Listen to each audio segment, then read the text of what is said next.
final debate. Let's turn to some issues now in foreign policy. Mr. Trump, Senator Rubio said it was, quote, very concerning to him that in a recent interview you didn't seem to know the details about some of the enemies the U.S. faces. Rubio said, if you don't know the answers to those questions, you will not be able to serve as commander-in-chief. Please respond to Senator Rubio. Well, I heard Hugh Hewitt, nice man, he apologized because he actually said that we had a misunderstanding, and he said today that Donald Trump is maybe the best interview there is anywhere that he's ever done.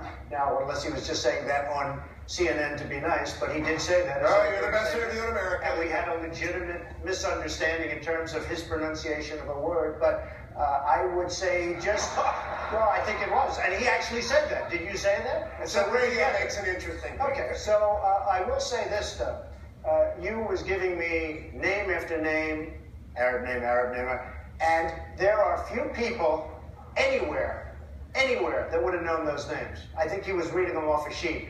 And frankly, I will have, and I told him, I will have the finest team that anybody's put together, and we will solve a lot of problems. You know, right now, they know a lot, and look at what's happening. The world is blowing up around us. We will have great teams and great people.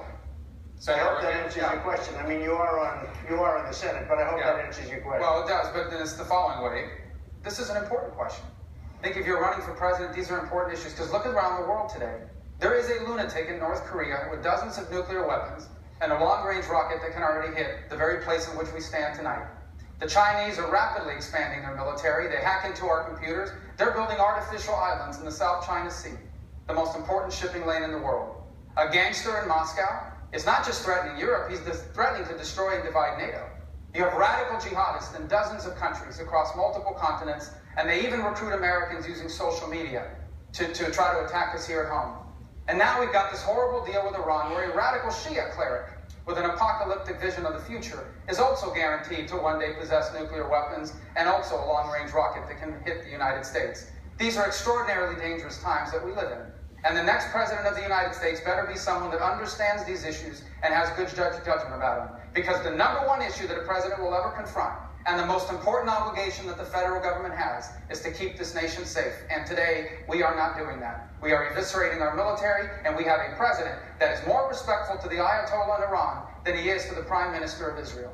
Mr. Trump, Senator Rubio seemed to be suggesting that you don't know information. No, I don't think he's suggesting that at all. Are you, Senator Rubio? I don't think he's Well, that's suggesting why we have a debate. I think that we should have a deeper debate about these issues, because there is no more important decision that a president will make. But are you saying that you have the knowledge to be the president that Mr. Trump does not have? Well, you should ask him questions in detail about the foreign policy issues our president will confront, because you better be able to lead our country on the first day.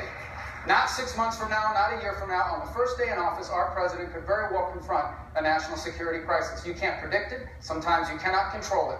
And it is the federal government does all kinds of things it's not supposed to be doing. It regulates bathrooms. It regulates schools that belong to local communities. But the one thing that the federal government must do, the one thing that only the federal government can do, is keep us safe. And a president better be up to date on those issues on his first day in office, or on her first day in office. Rubio! I am not sitting in the United States Senate with, by the way, the worst voting record there is today. Number one.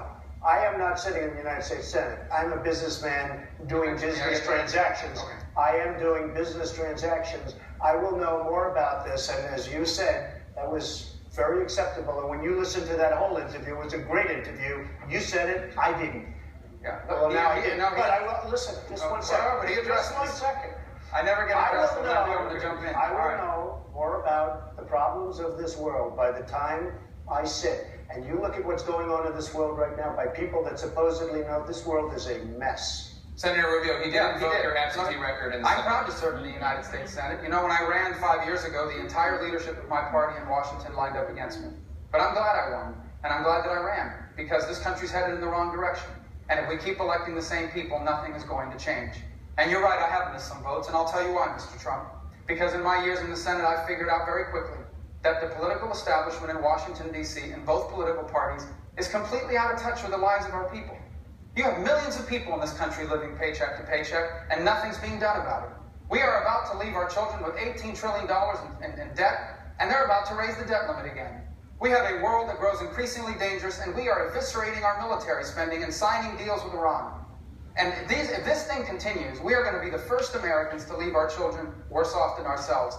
That's why I'm missing votes, because I am leaving the Senate, I'm not running for re-election, and I'm running for president because I know this. Unless we have the right president, we cannot make America fulfill its potential. But with the right person in office, the 21st century can be the greatest era that our nation has ever known. Thank you, Senator Rubio.